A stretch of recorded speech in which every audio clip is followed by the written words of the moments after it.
Comment je me fais pas avoir deux fois et je te mets en silencieux, toi. Ah, discrétion. Tu touches le micro, je te défonce, toi.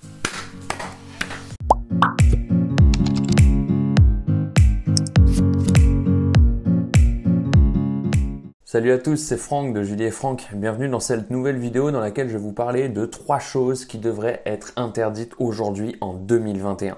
Mais avant même d'aborder tout ça, si jamais c'est la première fois que vous regardez une de nos vidéos, bienvenue sur notre chaîne déjà. Et ici, en fait, on parle de fitness, de musculation, de nutrition, d'équipement, tout ce qui tourne autour de ça. Alors dans cette vidéo, on va parler du coup de 3 points, 3 choses très importantes qui devraient être aujourd'hui même illégales. Mais sachez que ces 3 choses, moi il y en a une infinité, il y en a vraiment beaucoup plus dont j'aimerais vous parler, seulement je vais pas faire des vidéos de 3h30. Donc on va s'arrêter autour de ces 3 trucs, mais il y en a encore plusieurs quand même. Et du coup vous avez vu, grosse évolution au niveau du décor, je vous présente mon ami Bonsaï le Bonsaï. Et il n'est pas en plastique, c'est un vrai bonsaï qui prend donc beaucoup de temps à entretenir. Et étant donné du coup que tous les matins je dois lui donner à boire et qu'une semaine sur 2 je dois lui filer à manger et je dois vraiment...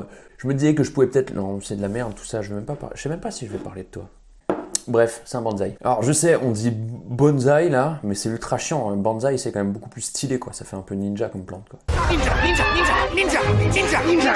Donc aujourd'hui, 3 choses qui devraient être interdites et la première chose dont je vais vous parler, c'est les gens qui vont faire les entraînements d'autres personnes pour leur ressembler. T'as des moucherons, oh le bâtard.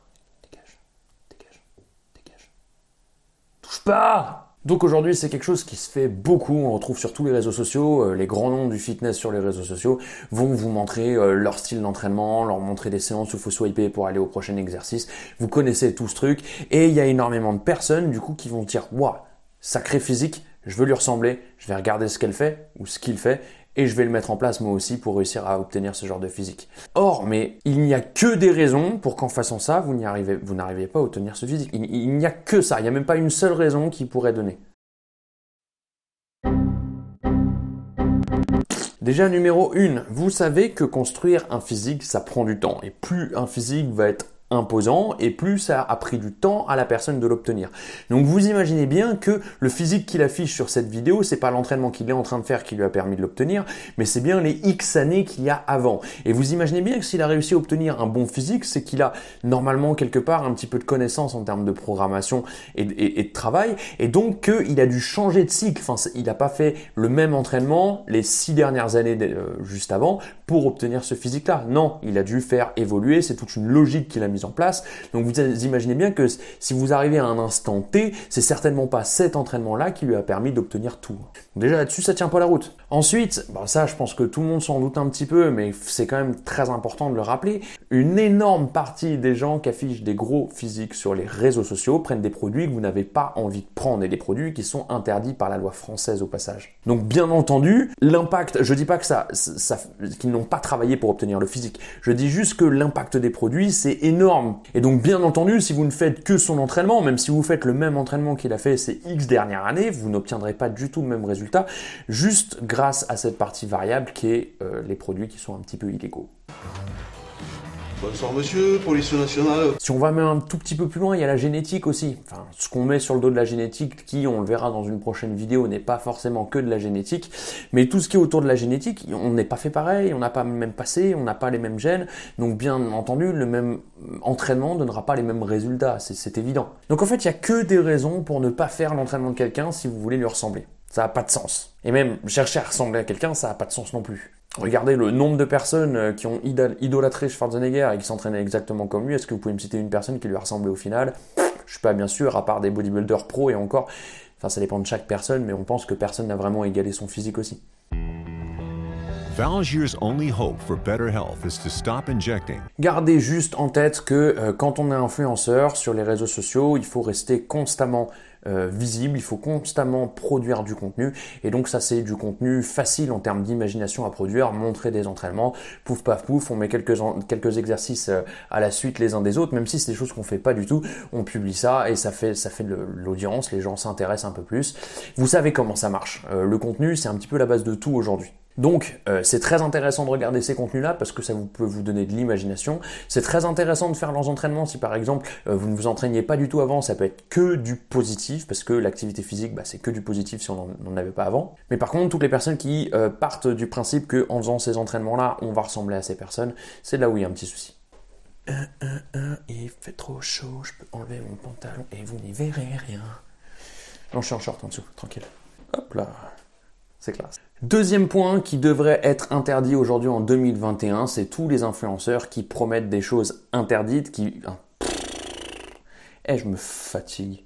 C'est tous les influenceurs qui promettent des choses impossibles à avoir pour faire augmenter leur notoriété, pour être de plus en plus connus. Parce que, encore une fois, j'arrête pas de le répéter vidéo après vidéo, mais les gens sont constamment à la recherche de la méthode miracle, du truc miracle que, soi-disant, personne ne connaît, qu'une minorité de personnes connaissent pour réussir à évoluer plus vite, à obtenir plus vite les choses qu'on veut. Et donc, il y a beaucoup d'influenceurs qui vont surfer sur ça. Des fois, c'est juste par méconnaissance du sujet. Des fois, parfois, excusez-moi, il y en a qui pensent vraiment à ça, qui pensent vraiment que on peut travailler les abdos du bas, qui pensent vraiment toutes ces conneries et les bullshit dont on a déjà pu parler ensemble, et qui vont le vendre. Mais la majorité savent déjà, et même on a la preuve qu'ils le savent, parce qu'ils en ont parlé dans d'autres vidéos ou dans d'autres posts. Je vais vous donner quelques petits exemples parce que ce sera un petit peu plus parlant. Tous les influenceurs qui vont vous dire, voilà, petit circuit pour perdre des poignées d'amour. What the fuck? Quoi? Pardon? Tous les influenceurs qui vont dire, petit circuit pour perdre du bas du ventre, petit circuit pour perdre de la culotte de cheval, pour travailler, pour perdre de l'intérieur des cuisses, pour tonifier l'intérieur des cuisses. Tous ceux qui vont vous dire, oui, pour mieux travailler l'intérieur des pecs, pour faire mieux ressortir, mieux grossir le bas des abdos. Tout ça, il y a un nombre de sujets. Je pourrais pas tous vous les faire. Et en fait, c'est des choses, mais putain, ça fait 50 ans qu'on sait que c'est pas possible. Et il y a encore aujourd'hui, en 2021, 50 ans, j'exagère, c'est même peut-être plus. On sait aujourd'hui, en 2021, qu'il y a encore des gens qui vont surfer là-dessus pour dire aux gens, voilà, faut faire ça. Et là-dessus, mais les plus grands acteurs français du fitness jouent là-dessus et en connaissance de cause. J'aime pas du tout jeter la pierre parce que n'importe quel acteur du fitness, n'importe quel influenceur pousse les gens à s'entraîner. Et donc, je suis reconnaissant pour cette partie de leur activité et j'estime ce qu'ils font parce que ils ont sûrement fait s'entraîner des gens qui s'entraînaient pas avant. Donc ça, c'est ultra positif. Par contre, pour tous les bullshit qui sont balancés à côté, ça, c'est pas positif du tout. Et là, par exemple, je vais prendre quelqu'un que je respecte encore une fois. Putain, on dirait on dirait que j'ai chaud. Non, je vais prendre par exemple Thibaut InShape, donc tout le monde le connaît dans le milieu du fitness, qui aujourd'hui va faire des vidéos sur sa chaîne secondaire pour vous expliquer comment faire pour perdre du bas du ventre, alors que si tu reviens dans des vieilles vidéos, il va t'expliquer que c'est pas possible de perdre du gras de manière localisée. S'il y a juste une phrase à retenir dans toute notre vie, c'est les abdos sont faits à la cuisine. Gardez une info en tête, c'est que peu importe ce que vous faites, il est impossible de localiser une perte de gras. Peu importe ce que vous faites. Et j'ai entendu quelqu'un dans le YouTube Game hier, j'en parlerai plus tard, qui disait que si c'est possible mais que c'est négligeable comme effet, moi j'ai rien vu, en tout cas peut-être que je suis méconnaissant là-dessus, j'ai vu aucune étude qui montrait que c'était possible de localiser, j'ai vu que des études qui montraient le contraire. Alors en vrai on peut perdre du gras localement, mais l'effet est tellement minime que autant ne pas le dire. Pas m'en vouloir, mais si on dit des bêtises, il faut aussi un peu assumer. Autant ne pas le dire. Et donc, partez du principe que c'est jamais possible de localiser quelque chose de précis au niveau de la perte de gras. Partez du principe, comme on en a parlé dans une autre vidéo aussi, que c'est possible plus ou moins d'essayer d'isoler des fibres musculaires, mais pas des parties de fibres musculaires. Donc, tout ce qui est bas des abdos, donc tout ce qui est bas du biceps, bullshit si vous voulez en prendre. Pareil, pour localiser des pertes de gras, j'ai réussi à voir des trucs sur les réseaux sociaux où les personnes t'expliquaient comment perdre ton double menton en faisant du travail comme ça d'autruche. Ça a pas de sens. Il y a d'autres influenceurs, je voyais des influenceurs qui vendaient des trucs pour mieux sécher de la mâchoire, un truc que tu mastiquais. Genre, au lieu de mastiquer ton stylo, s'il te plaît, faut leur acheter un truc en plastique à mettre dans ta bouche. Ça n'a pas de sens. Se calmer. C'est un petit peu comme si tu vendais ton âme au diable dans ce cas-là. C'est un petit peu toutes ces personnes qui vont dire voilà, petit circuit anti-cellulite, petit circuit anti-culotte de cheval, petit circuit pour amincir les cuisses, perdre de l'intérieur des cuisses. Mais genre c'est vraiment vendre ton âme au diable parce que tu vas exactement dire ce que les gens ont envie d'entendre uniquement pour faire de l'audience, alors que ça n'a pas de sens et que la majorité des gens qui vont dire ça le savent pertinemment que ça n'a pas de sens et que c'est complètement mensonger et que c'est uniquement pour faire de l'audience. Je sais pas, mais pour vous dire, c'est un petit peu comme si les gens allaient délibérément arnaquer leur audience, arnaquer les gens qui les suivent pour réussir à gagner plus d'argent. Et pourtant, genre putain, ça marche. Il y a des gens qui vont venir encore plus. Genre, ça n'a pas de sens. Plus on vous entube, enfin, vous, je parle pas de vous directement, mais plus on va faire des trucs en entubant les gens et plus on va évoluer vite. Et un monde comme ça n'a pas de sens et ce serait bien qu'une sorte de prise de conscience là-dessus, qu'au moins vous connaissiez genre 2-3 règles dans le milieu du fitness pour directement éliminer tous les bullshitters là-dessus et vous orienter vers les personnes qui n'ont pas forcément la vérité exacte mais qui déjà vous prennent pas pour des cons et ça c'est ultra important. Et à la fin de cette vidéo, si vous voulez, je vous donnerai 2-3 astuces pour prendre du pouce. Non, c'est pourri comme blague, mettez un pouce. Et le troisième et dernier point que je voulais aborder, et là ça sera sûrement le plus long et le plus intéressant des trois, c'est les régimes hypocaloriques pour perdre du poids. Là on est en 2021. On sait des choses, il y a beaucoup d'études qui ont été faites, même des études sur des longues durées, et donc on a quand même pas mal d'informations là-dessus. Et pourtant, il y a ce courant de pensée qui domine la connaissance et qui fait que du bullshitage se transmet de génération en génération, et on continue de faire de la merde, et pourtant c'est une histoire de santé publique dans des pays, c'est vraiment une histoire de santé publique. Tous les pays modernes sont touchés par l'obésité, par le diabète, par des maladies qui seraient en partie, voire complètement évitables si on évitait certains bullshit énormes là-dessus. Du coup, les régimes hypocaloriques, je vais parler des régimes qui sont vraiment très hypocaloriques. C'est-à-dire que si vous avez un apport à 2200 kcal et que vous mangez 2000 kcal par jour, pour sécher, vous n'êtes pas contenu dans toutes les catégories dont je vais parler juste après. Je parle des gens qui ont des régimes draconiens avec très peu de caloriques. Très peu de calories, Franck. Donc on va essayer de faire une fourchette, même si ça peut pas prendre tout le monde. Mais en gros, tout ce qui va être en dessous de 1300-1200 kcal par jour. Donc ça, c'est vraiment ce qui est ultra hypocalorique. Genre, dites-vous bien que si en apport, vous êtes en dessous de ce que doit prendre un enfant de 10 ans, c'est peut-être qu'il y a des soucis quelque part. Donc, pourquoi c'est bullshité? Parce que, en fait, ça fonctionne. Donc il va y avoir un impact, c'est-à-dire que vous faites un régime hypocalorique intense, vous allez perdre du poids, c'est sûr et certain, ça ne peut pas se passer autrement. Vous allez fondre.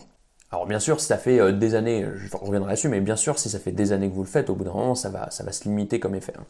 Mais vous allez fondre. Seulement, votre corps a pour objectif d'être en équilibre constant. Il va rechercher, peu importe sa composante corporelle, d'être le plus en état d'équilibre, c'est ce qu'on appelle l'homéostasie. Et dans son état d'équilibre, notamment, il va rechercher tout le temps qu'il y ait une sorte d'équilibre entre ses apports et ses dépenses. Ok, ce qu'on veut, c'est qu'il n'y ait pas moins d'apports que de dépenses. Alors c'est exactement ce qu'on retrouve, un régime hypocalorique, vous allez avoir moins d'apports que de dépenses et une grosse marge là-dessus. Donc lui, qu'est-ce qu'il veut? C'est réduire les dépenses pour pouvoir être au plus proche des apports. C'est un état dangereux pour lui. Enfin, c'est très binaire le fonctionnement d'un corps. Hein. C'est juste un état où il se dit « Ah ouais, merde, si je continue comme ça sur du long terme, je risque vraiment d'avoir des gros problèmes. Donc, il faut que j'arrive à descendre mes dépenses. » Et pour descendre vos dépenses, bien sûr, votre corps, il va pas vous dire « non, fais pas de sport. » Enfin, il va peut-être vous envoyer quelques signaux, mais il peut pas vous empêcher de le faire. Par contre, il peut donc détruire ce qu'il y a en lui qui consomme de l'énergie. C'est logique. Il veut consommer moins d'énergie parce que vous lui en apportez moins. Donc, il peut réussir à détruire ce qui consomme de l'énergie et c'est ce qu'on appelle vulgairement ralentir le métabolisme. Et donc, ça va être son premier objectif. Sur le long terme, il va vouloir descendre le plus possible les dépenses énergétiques dues au métabolisme et donc le ralentir un maximum. C'est ça, on entend les gens, ouais, j'ai cassé mon métabolisme, j'ai ralenti mon métabolisme. Tout ce que vous entendez là-dessus, c'est exactement ça. Et hier, je parlais des acteurs du fitness tout à l'heure, et hier, je regardais une vidéo de Nas, de Fitness, je sais pas si vous connaissez, et il disait justement, lui, il attaquait ce qui se disait sur les réseaux sociaux et qui était bullshité, et il attaquait le fait que les gens parlent de métabolisme bloqué et ralenti. Il disait que c'était n'importe quoi, qu'un métabolisme ça se bloquait pas comme ça, etc., etc. À partir de 10 jours de réalimentation normale à la maintenance, tous les effets d'un régime ou tous les effets d'un déficit calorique sont dissipés. Bien sûr, il y a la thermogénèse adaptative. Votre métabolisme est calculé à partir de votre poids. Si vous perdez du poids, votre métabolisme est plus petit, ce qui est normal. Mais vous n'avez pas cassé votre métabolisme. Ça ne fonctionne pas comme ça. Vous devez vous sortir ça de votre tête, c'est important. Bravo! On dit bravo. Complètement 100% d'accord avec Samuel, qui a tout à fait raison.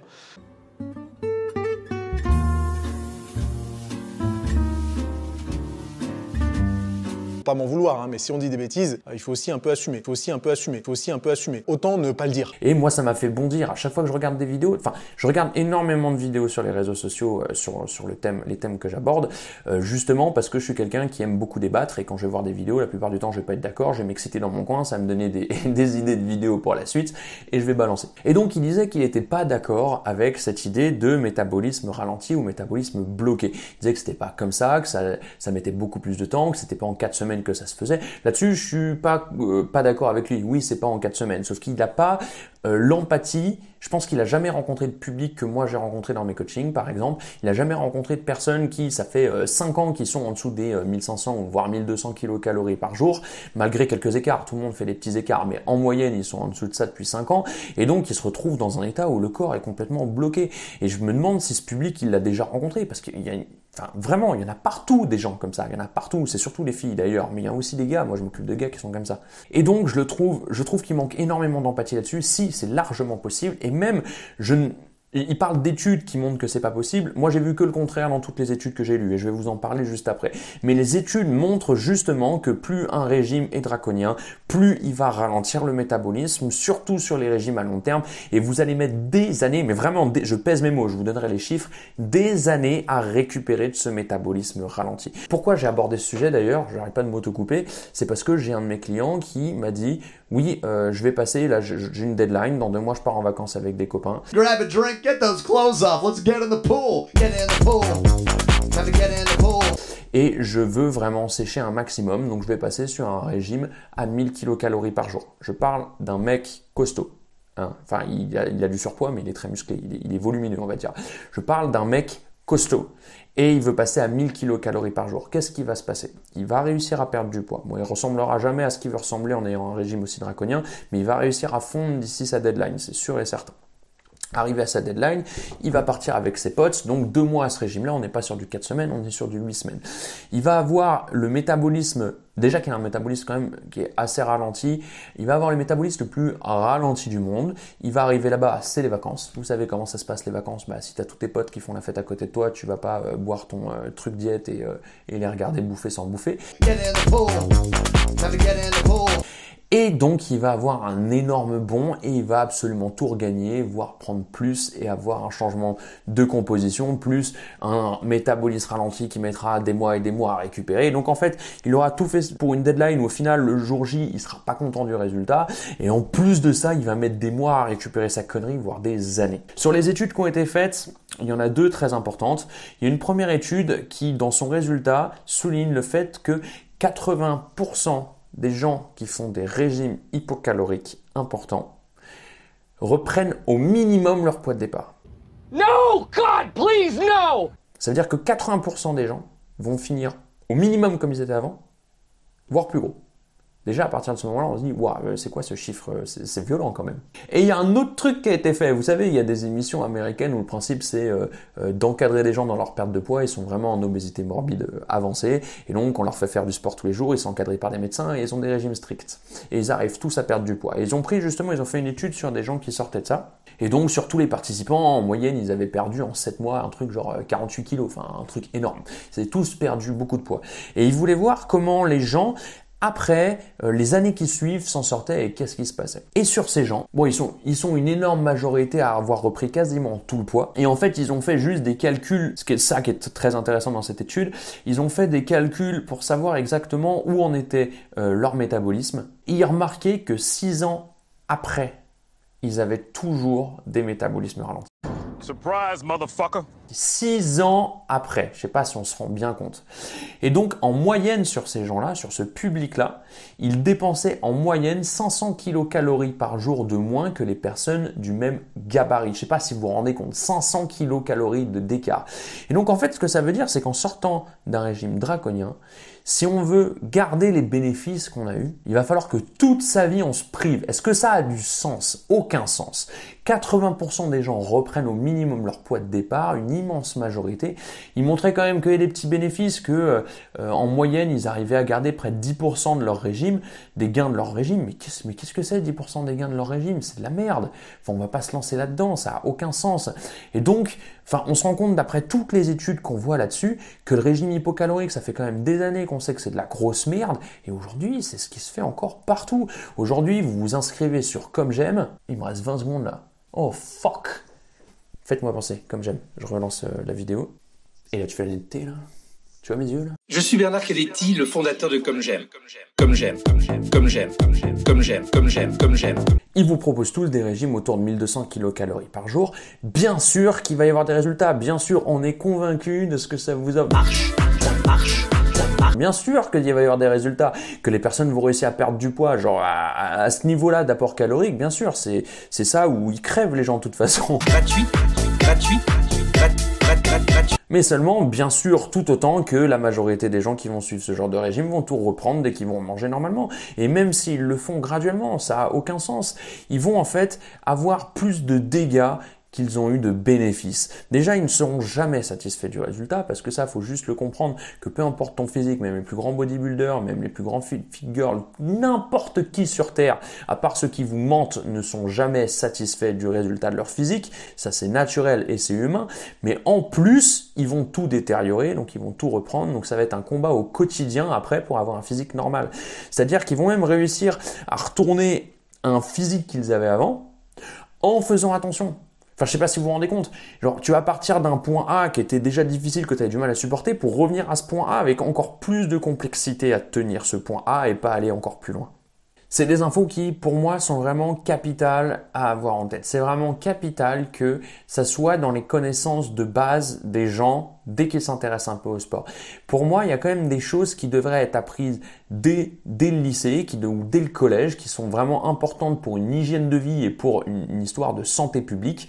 Par exemple, pour une histoire de santé publique, savoir de quoi la croûte terrestre est faite. Ok, c'est de la culture, mais t'iras pas bien loin, il n'y a pas grand chose de spécifique, il n'y a pas beaucoup de monde à qui ça servira plus tard.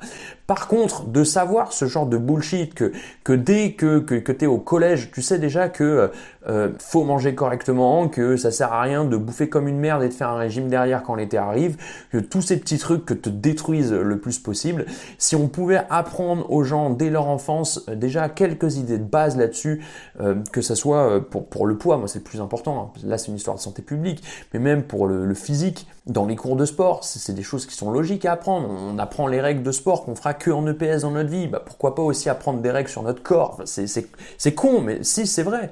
Enfin voilà, je pense que vraiment en 2021, c'est des choses que tout le monde devrait savoir. Bon, sinon, j'espère que cette vidéo vous a plu. On n'oublie pas, avant de se quitter, c'est le moment où si vous n'êtes pas encore abonné, je vous invite à le faire. Si vous n'avez pas encore mis le pouce bleu, je vous invite à le faire aussi. Si vous voulez lâcher un petit commentaire, histoire de discuter ou rebondir sur un point que j'ai cité, n'hésitez vraiment pas. Comme je vous l'ai dit dans cette vidéo, moi je suis du genre à aimer les débats. Même si vous voulez venir en message privé sur les réseaux sociaux pour en parler avec moi, je suis présent pour ça. Et sinon, moi je vous dis tout simplement à bientôt. Salut!